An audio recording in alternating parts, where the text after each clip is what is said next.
kayo kay Catherine bago kayo pumasok sa I know. Ay, hindi naman. Hindi niya Pero- alam. Oo, Oo. nagulat nga siya eh. Even Ria, nagulat. Ay, si mother pala, ano? So happy ko kayo sa results ng... Yeah, so far. Oo nga eh. Hinayang lang ako kay Angge. Oo nga. Oo. Well, anyway, ganun talaga. May mananalo. So eventually ho ba ipagpuproduce mo na ng movie si Kat? Oh! Hello, Kat. Hi! Hello.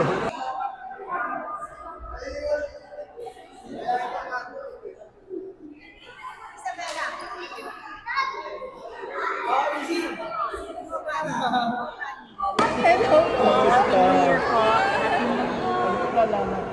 Yes! Totoo! Hi po! Happy New Year! Happy New Year! Congratulations! Ikaw ang best example ko ng yung perseverance. Oh my gosh! Grabe! Kundi, kasama kayo sa akin. Kat, nagulat ka na nag-produce na yung mom mo? Oo! Nagulat siya. Yeah. So eventually ba artista ka rin sa pagpuproduce niya? Depende. Depende. Yan pa ni Yes. Oo, ngayon. Support kay Ngayon mo Mama. palang mapapanood yung film Yes! mo. Tapos panoorin ko din yung ibang MMFF after this. Oo, Kasi support na rin. inuna ko lang yung kay Mama. Kasi magdami daw maganda.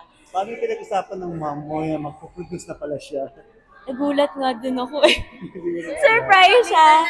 Surprise. Pero anyway, we're excited to see her first film na pinroduce and of course to support na rin sila Z at Angelica and of course Direct Jeffrey. Excited kami lahat.